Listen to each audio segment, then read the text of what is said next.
இன்னைக்கு நம்ம வீட்லயே பறிச்ச முள்ளங்கில சாம்பார் வைக்க போறோம். Welcome to Pinky's kitchen. இன்னைக்கு நம்ம பிங்கிஸ் கிச்சன் என்ன பார்க்க போறோம்னா, நம்ம வீட்லயே பறிச்ச முள்ளங்கில சாம்பார் வைக்க போறோம். வாங்க சூப்பரான ஒரு முள்ளங்கி சாம்பார் பார்க்கலாம்.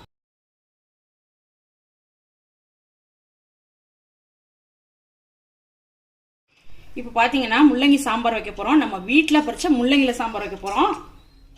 அதுக்கு பார்த்தீங்கன்னா 2 டீஸ்பூன்லேருந்து ஒரு 3 டீஸ்பூன் வரைக்கும் கடலை எண்ணெய் தான் நான் விட்டுறேன். விட்டாச்சு. இதில் பெருங்காயத்தூள் சேர்த்துக்குவோம்.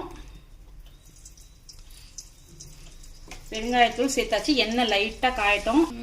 இப்போ எண்ணெய் 3/4 பாகம் சூடாயிடுச்சு. இதில் பார்த்தீங்கன்னா வெந்தயம் சேர்க்குறோம். நான் எப்பயுமே சாம்பார் தாளிக்க வெந்தயம் சீரகம்லாம் சேர்ப்பேன். சீரகம், உளுத்தம்பருப்பு,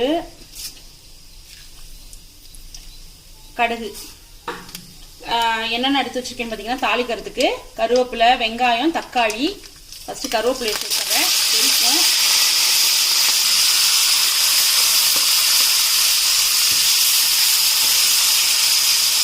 இதை நல்லா கிளறி விட்டுருங்க.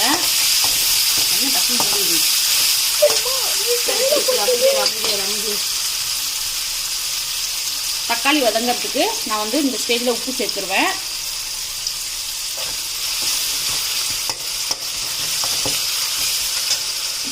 அதுலேயே கூட பார்த்தீங்கன்னா இதுக்கு பேர் தான் சாம்பார்னு சொல்லுவாங்க. எல்லாத்தையும் ஒன்றா போட்டு மிக்ஸ் பண்ணி வதக்கி விட்டுருவாங்க. மிளகாத்தூள் சேர்க்குறேன். உங்களுக்கு காரம் எந்த அளவுக்கு தேவையோ அந்த அளவுக்கு சேர்த்துக்கோங்க. அடுத்தது மல்லித்தூள். மல்லித்தூள் ஒரு 2 டீஸ்பூன், சின்ன டீஸ்பூன்ல. அடுத்தது சாம்பார் பொடி. அதுவும் பார்த்தீங்கன்னா நான் கொஞ்சம் அதிகமாக சேர்ப்பேன். அப்பதான் சாம்பார் டேஸ்டா இருக்கும். ரொம்ப கம்மியா சேர்த்தீங்கன்னா சாம்பாரோட டேஸ்ட் மாறும். இது வீட்லயே அரைச்ச சாம்பார் பொடி தான். லிங்க் நான் உங்களுக்கு டிஸ்கிரிப்ஷன்ல கொடுக்குறேன். நீங்க சாம்பார் பொடி எப்படி ப்ரிப்பேர் பண்றதுன்னு பாருங்க. ஆல்ரெடி பிங்கிஸ் கிச்சன்ல வீடியோ போஸ்ட் பண்ணியிருக்கோம். இப்போ சம்மர் வந்துடுச்சு. ஸோ நமக்கு தேவையான மசாலா பொடிஸ் எல்லாமே நம்ம வீட்லயே ரெடி பண்ணி வச்சுக்கலாம். சூப்பரா இருக்கும். இந்த முள்ளங்கி பார்த்தீங்கன்னா வீட்லயே பறிச்ச 2 முள்ளங்கி.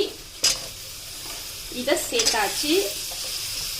இதை லைட்டா வதக்கி விட்டுருவோம் இந்த மசாலாவோட. வதக்கி விட்டுட்டு பாருங்க, கலர்ஃபுல்லா இருக்கு. அந்த மசாலா பிடிக்கிற மாதிரி லைட்டா, ரொம்ப போட்டெல்லாம் வதக்கணும்னு அவசியம் இல்லை. லைட்டா அந்த மசாலா அதில் பிடிக்கிற மாதிரி கொஞ்சம் அந்த உப்பு காரம்லாம் கொஞ்சம் அந்த காயில ஏறிடும். அப்பதான் முள்ளங்கி சாப்பிடும் போது டேஸ்டா இருக்கும். அடுத்து பாத்தீங்கன்னா நான் பருப்பு கடைஞ்சி வச்சிருக்கேன். அதை இதுல சேர்த்துடுறேன். இதுக்கு பேர் தான் சாம்பார். எல்லாத்தையும் ஒன்னா போட்டு மிக்ஸ் பண்ணி வச்சிருவாங்க. இப்போ தண்ணி தேவையான அளவு சேர்த்துக்கலாம். இப்போ பாருங்க, தேவையான அளவு நான் தண்ணி சேர்த்துட்டேன். இப்போ சாம்பார் நல்லா கொதிச்சு அந்த முள்ளங்கி நல்லா வெந்து வரணும். இங்கே பாருங்க, செம்மையா இருக்கா, சான்ஸே இல்லை. எப்பயுமே இந்த மாதிரி நீங்கள் சாம்பார் வைக்கிறப்போ ரொம்ப டேஸ்ட்டாக இருக்கும். இந்த 2 முள்ளங்கி எனக்கு போதும் பாருங்கள் சாம்பாருக்கு. எவ்வளோ மிதக்குது, சாம்பார் ஃபுல்லாக முள்ளங்கியாக இருக்குது. அதனால தான் தொட்டிலேருந்து ரொம்ப கம்மியாக பறிச்சேன். அப்பப்போ பறித்து சமைச்சிக்கலாம் அப்படின்னு சொல்லிட்டு. இன்றைக்கி நம்ம சூப்பரான முள்ளங்கி சாம்பார் செஞ்சுருக்கோம். செம்ம சூப்பராக இருக்குது டேஸ்ட்டு. இதில் நான் புளி சேர்க்க மாட்டேன். ஏன்னா நான் அதுக்கு பதிலாக தக்காளி பழம் சேர்த்துருவேன். ரொம்ப சூப்பராக இருக்கும். இந்த மெத்தடில் நீங்களும் ட்ரை பண்ணி பாருங்கள். உங்களுக்கு இந்த வீடியோ பிடிச்சிருக்குன்னு நான் நம்புகிறேன். உங்களுக்கு இந்த வீடியோ பிடிச்சிருந்ததுன்னா லைக் பண்ணுங்கள், கமெண்ட் பண்ணுங்கள், ஷேர் பண்ணுங்கள். மறக்காமல் பிங்கிஸ் கிச்சன் சேனலுக்கு சப்போர்ட் பண்ணுங்கள். தேங்க்ஸ் ஃபார் வாட்சிங்.